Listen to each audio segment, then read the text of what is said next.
Hello, my name is Mike Britton. I'm an advanced design and manufacturing specialist here with GoEngineer, and today we're going to talk about advanced design using patterning in desktop SOLIDWORks and our latest 3D experience tools. Before we get too far in, don't forget to like and subscribe to this channel for more guides and product demos from us here at GoEngineer.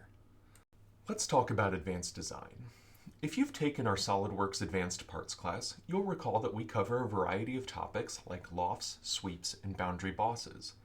Instead of thinking about particular tools, I like to think about advanced design in the context of our resulting geometry. Advanced geometry substantially utilizes non-planar, non-cylindrical, and non-conical surfaces. Those geometries are the biggest advantages all those lofts, sweeps, and boundary bosses give us. This particular example is a bicycle handlebar, and I created this using a lofted boss. If I hide the body and show the sketches that were used to create this part, we can see that I made this using two elliptical curves as the profiles, one straight guide curve, and one spline guide curve. If you look closely at the yellow porcupine bars coming off from the spline, you can see that I've taken care to construct this with consistent curve continuity. This single feature provides the basis for further design that we'll do here in SOLIDWORks. If you're on this channel, you know that SOLIDWORks is the premier mechanical design software. Designing and testing mechanical systems in SOLIDWORks is incredibly efficient, so let's dive into the product design side. Using my Food Network style magic oven, we can see that I have some design variants ready to go. The first we'll take a look at is the hex indented grip configuration. We can see in this variant that I have an indentation in the grip and a honeycomb pattern filling that indentation. Looking at the feature manager tree, I used one of our advanced patterning techniques called fill pattern. Fill pattern is a fantastic tool for creating repeating geometry like this in SOLIDWORks. Creating perforations can be a pain, and this excels at it. One of the greatest parts about the fill pattern feature is that it doesn't even require a base feature or sketch. You can just create a polygonal profile within the feature's property manager as shown here. We can see that I have a fairly short feature manager tree to achieve this kind of geometry. We can see in the feature manager tree that I used a little bit of surface modeling to create this indentation that provides the boundary for this fill pattern, and that after our fill pattern feature, I used a mirror in order to recreate the fill pattern on the other side, and I used some more surface modeling afterwards in order to create a non-planar bottom of these honeycomb holes. That way, I have matching surface topology from the outermost surface, the bottom of the indentation, and the bottom of my honeycomb holes. That's one example of our advanced patterning tools inside of SOLIDWORks. Let's take a look at another. I'm going to come to my configuration manager. I'm going to activate my indented grip configuration. This is another design variant which uses the same indentation as the hex grip pattern. You'll note though that I only used a linear pattern to create this grip, and this also maintains our continuous surfacing from the rest of our handlebar. We can see that the linear pattern references the Boss Extrude 1 feature. Let's examine the sketch for Boss Extrude 1, and you'll note that there are only two dimensions, one for the radius of the slot, and the other for the offset of that slot profile from this offset boundary here. The rest of the constraints which determine the geometry of this profile are geometrically constrained rather than dimensionally constrained. This means, as one might expect, if I increase the offset here, and the bounds of this slot are designed to follow this construction geometry, that when I confirm that, we can see that the slot geometry changes. Let's see how this pays off for our linear pattern feature. We can see that for my pattern direction, I used a dimension from the seed features sketch. This is a necessary component for this trick to work. We can see that for my features and faces, I am using the boss extrude that created the extruded slot profile, but not all of these are the same.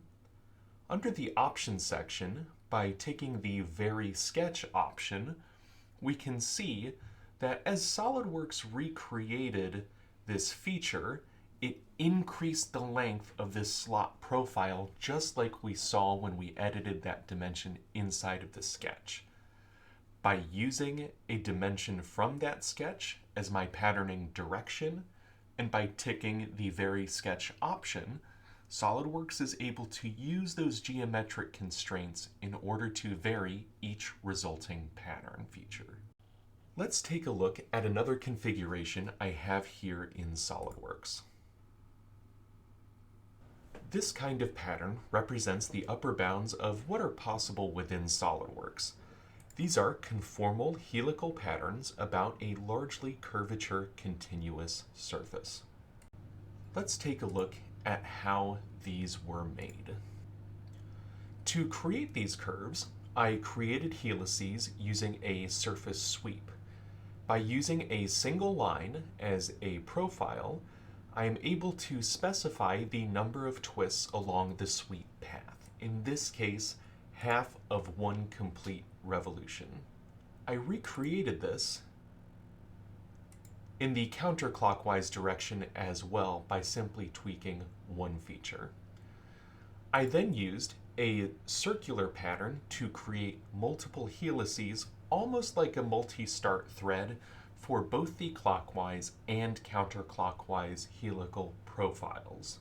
I was then able to use the intersection curve command in order to generate 24 helical intersections between those helical surfaces and the solid that I started with. Using the intersection curve command to create those conformal helical paths, I then created sweep profiles in order to create swept cuts inside of this handlebar. Because each of these helices are conformal to this irregular solid, I had to manually create each of these 24 swept cuts individually. I did say, though, that we are near the upper bound of what SOLIDWORKS can do. If I turn my curvature evaluation on again, we can see that I'm maintaining curvature. However, there is some marring on these bottom surfaces. These are not possible to manufacture in any reasonable way. So I then had to make some adjustments.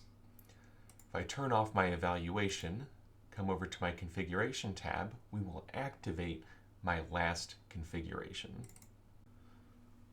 In that prior configuration, those cuts made the individual upper surfaces that I wanted to, but we needed to do some tweaking for manufacturability. So what I did was I offset each of those surfaces and I copied my original solid body here. And what I was able to do was thicken each of those surfaces into the part. However, because each surface has its own normal, I had to do that for every single one of these surfaces.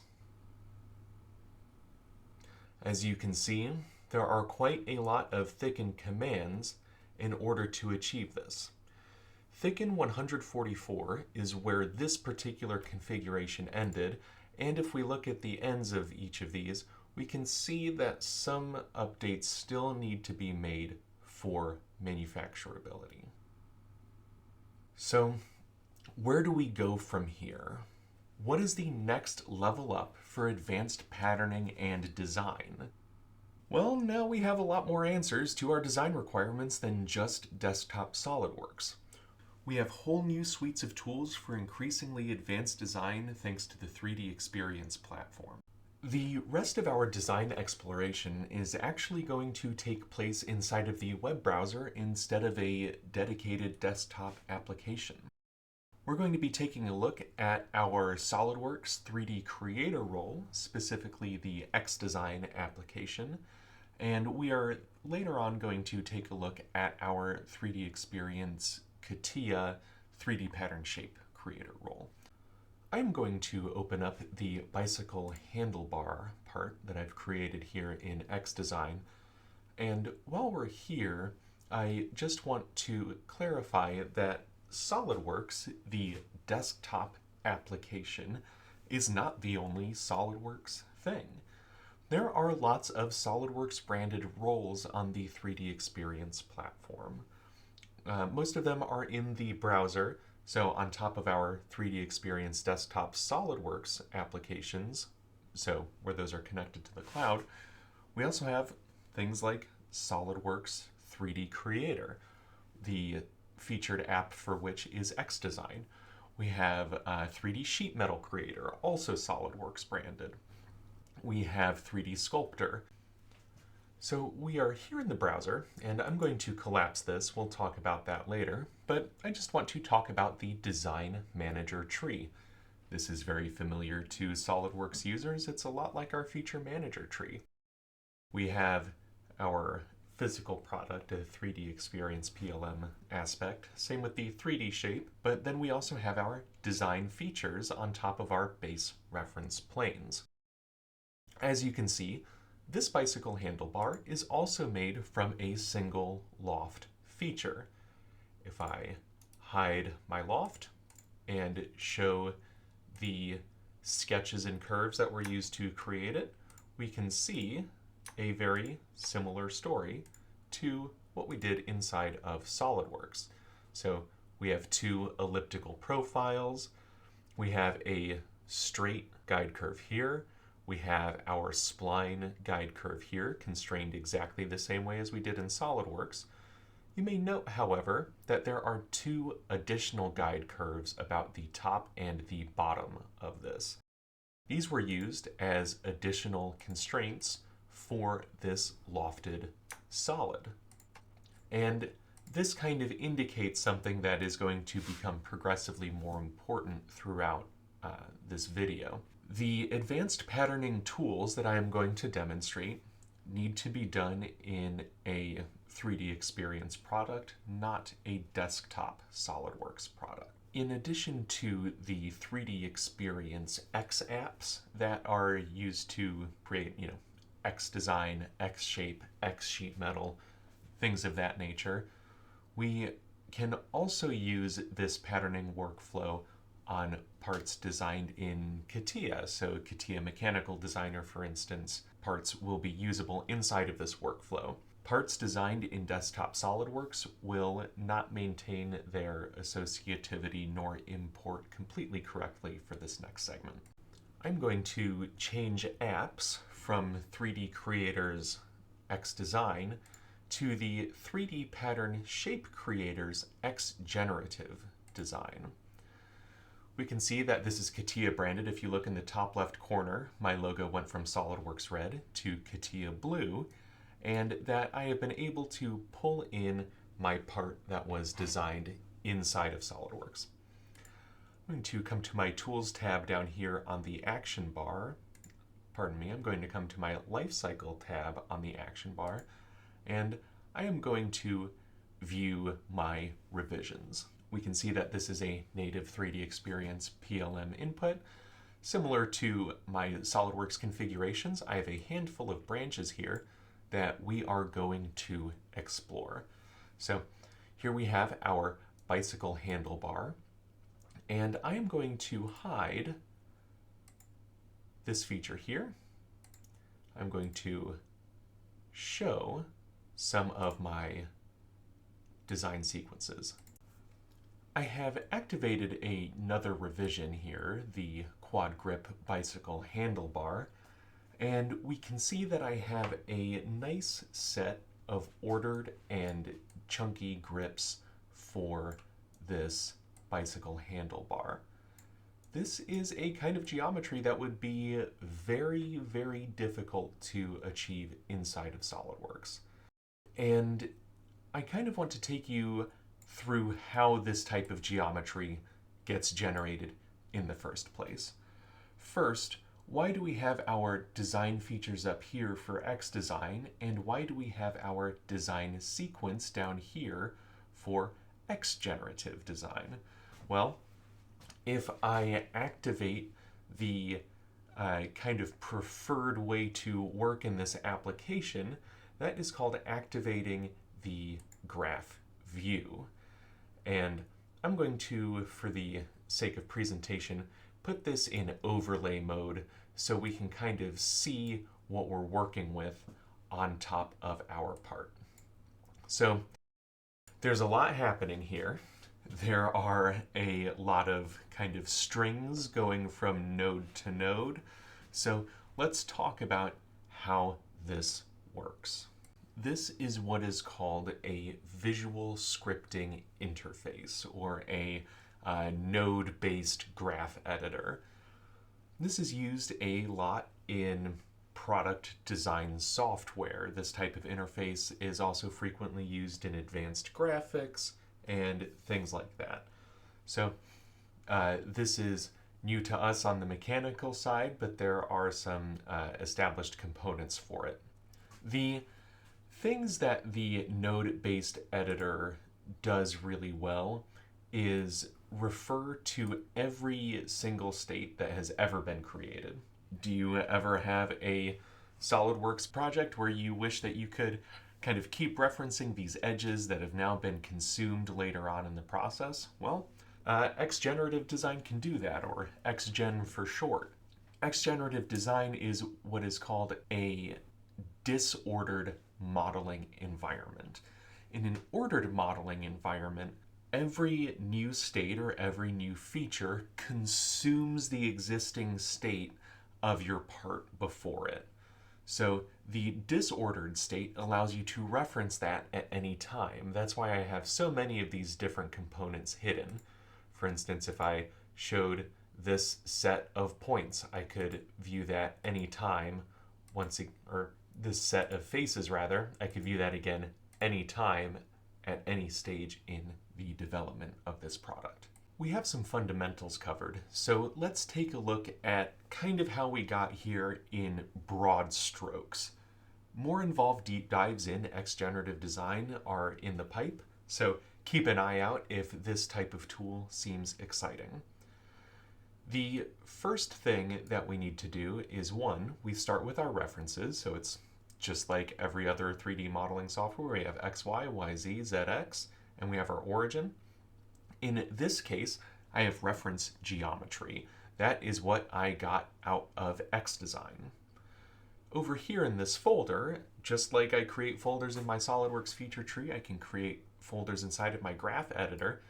This is all designed to isolate that swoopy lofted surface there. So I wanted a solid to come out of xDesign. Well, here I just need to isolate the surface to work on.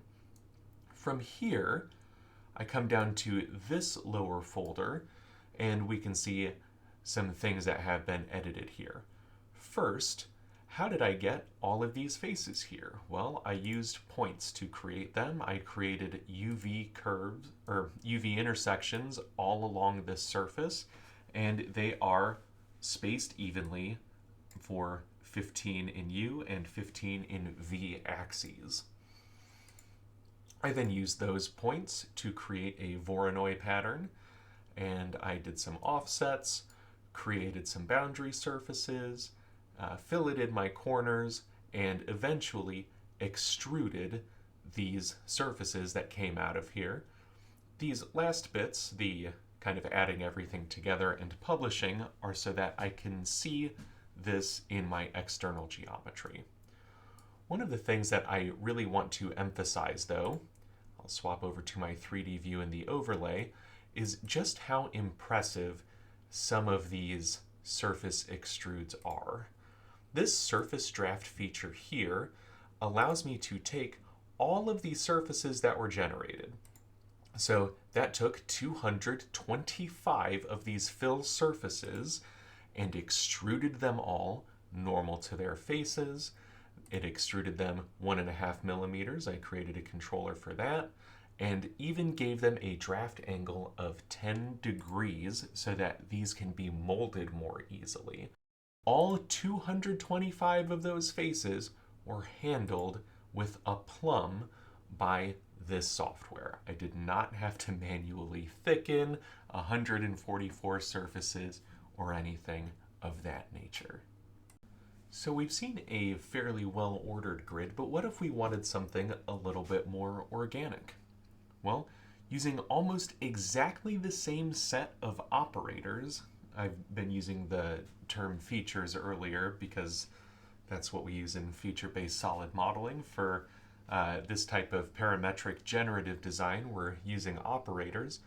Instead of using a UV sample, I used a randomized surface sample, but I used the same Voronoi curves and surface drafts and so on to generate this geometry here.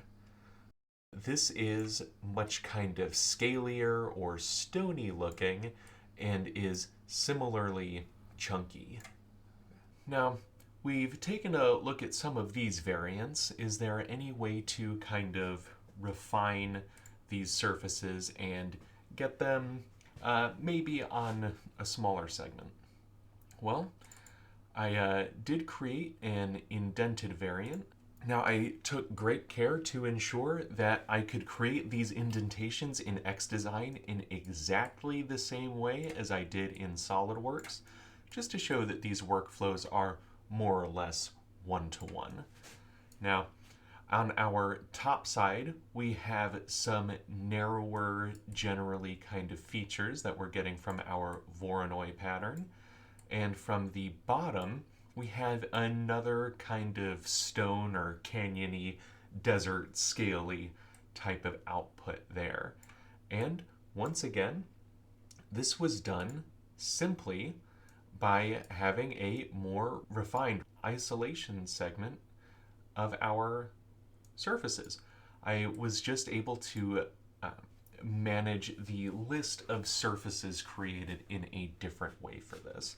Again, in our deeper dives talking about XGen, we'll be covering some of these techniques, things like lists, what are our different boundary representation entities, things like that. I've done a fair amount of talking about how xGenerative design works.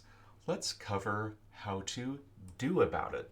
Let's make a quick variant right here on our own. I am loading in a fresh revision of our part here, and we are going to take in from an early starting point how these types of things work.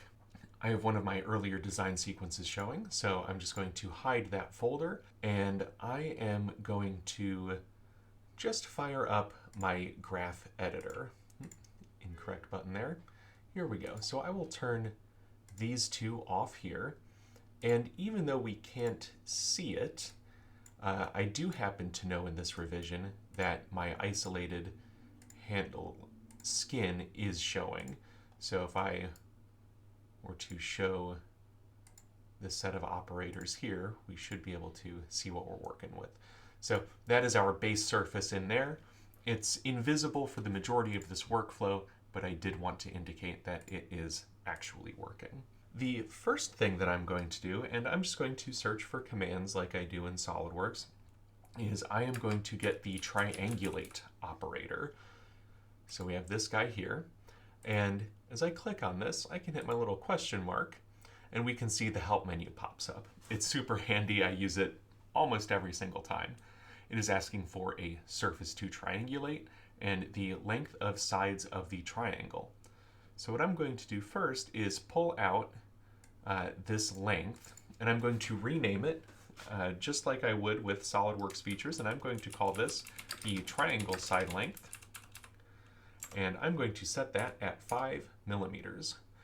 And now I'm just going to click and drag this node output from my handle skin onto my input for the triangulate. And now we can see in the background that I have a triangular grid of faces that maps to the surface that we are referencing. With my 2 operators set up so far, one really with an input. I'm going to do one more thing, and I'm going to left click this triangle side length. I'm going to hit this button here to make a controller out of it.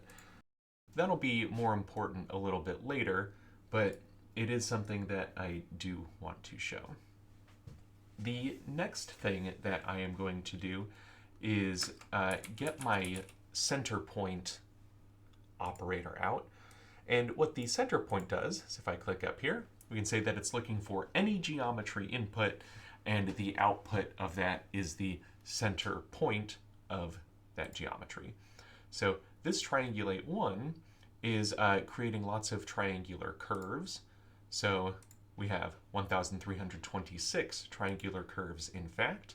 And I'm going to drag that to my center operator, and we can see that there is now a center point on each of these triangular curves. I now have to take these triangular curves and make some surfaces out of them. So I'm going to get my fill surface command, and it is looking for the outer bounds of a surface. So as I click and drag my triangulate command over, or the output from my triangulate command rather, we have gone from 1,326 curve outputs to 1,326 surface outputs. Note how those icons have changed. Surfaces here, curves here. I'm going to hide this triangulate node so we can kind of keep track of how we are going from there. The next thing that I'm going to do is generate a line. And if I just search for line, we can see that we have lots of line options here, but I am going to select the line point direction. So as it sounds from the name, as I just click on here, it wants a point to start from, a direction vector, and then we input the length.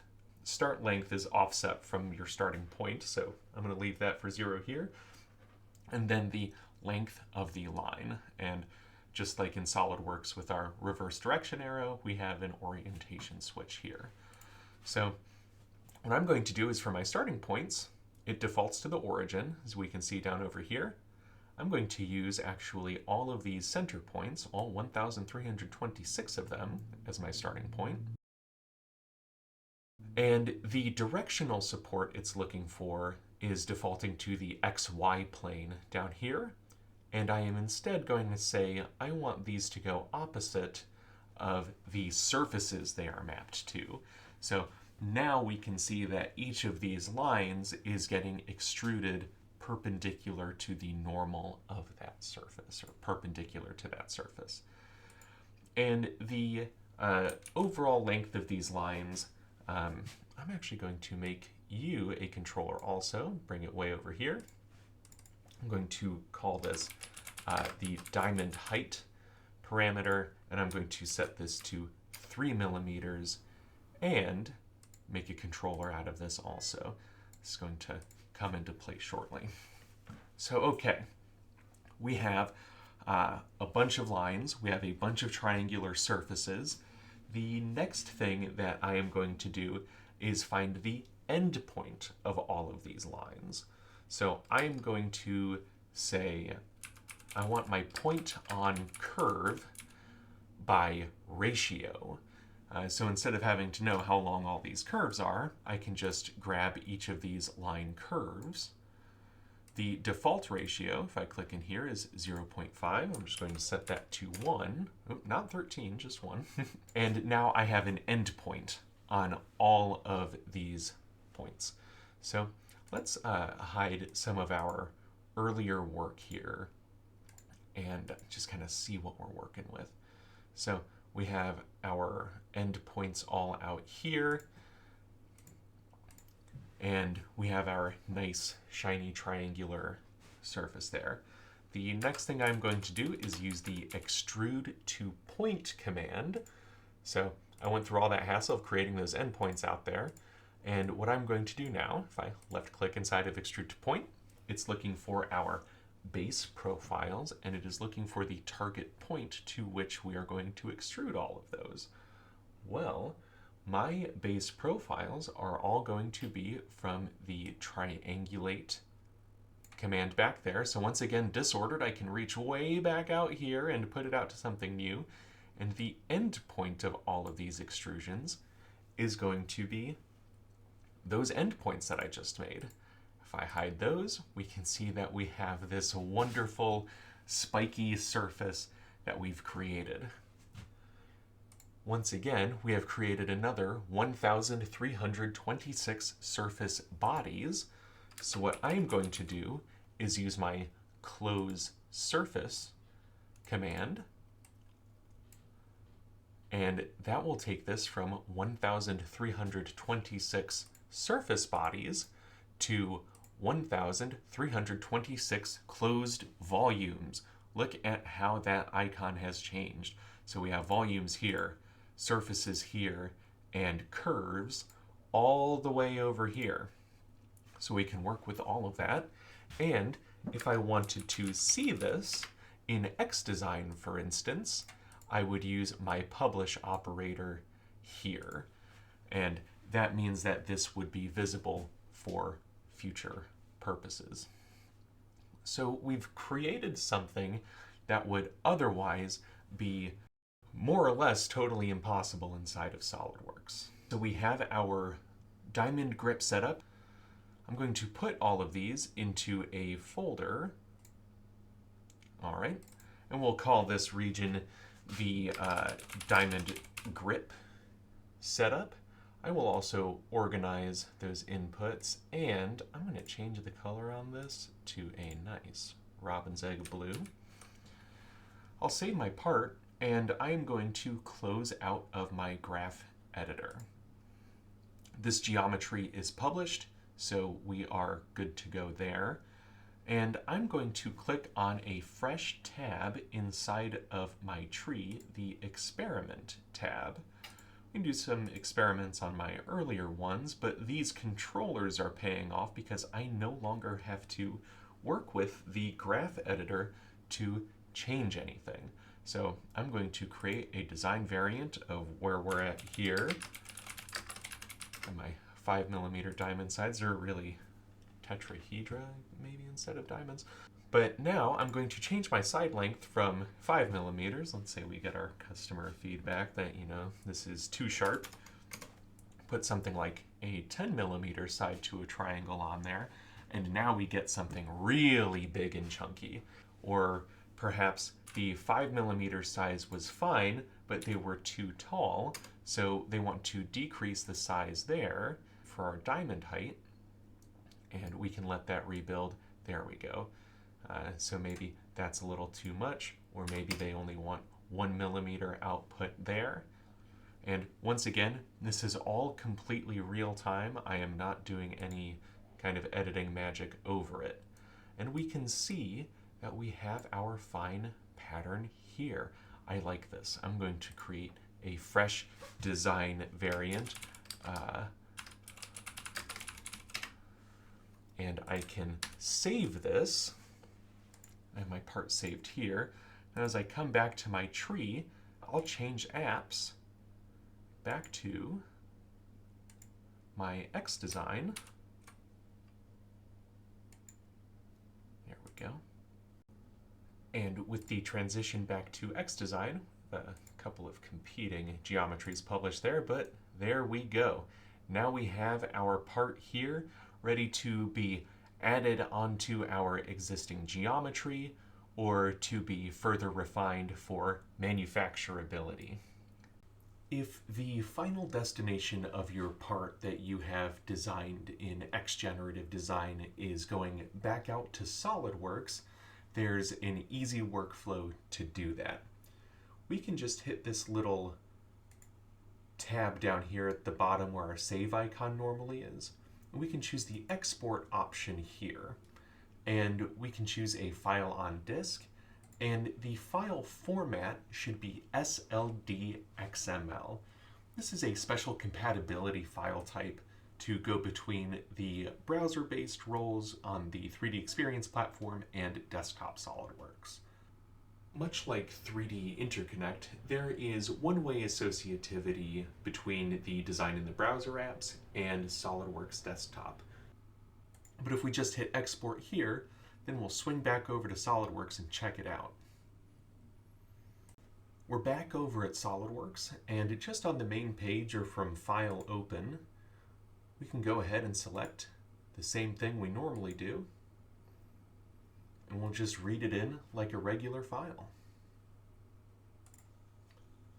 And there we have it. We're in Desktop SOLIDWORKS. We have our 3D interconnect type feature here, and we can see that it pulled in all the bodies that we made for our publication node on this particular part. We can add this into our assemblies, or we can do whatever other validation we want, or get cracking on mold design like we do. So it's really rewarding to see the back and forth that we have available between the browser and desktop SOLIDWORKS, and that we get to leverage all of these incredible design, engineering, and manufacturing technologies together. Thank you again so much for your time and learning about this new tool from our 3DEXPERIENCE suite of options. I am so thrilled by all the design possibilities that 3DEXPERIENCE 3D Pattern Shape Creator opens up for me, and I can't wait to see what you accomplish with it as well. Keep an eye out for more of our new design tools and videos about them on the GoEngineer YouTube channel, and I can't wait to see you in the next one. Thanks again, take care, and have a great day.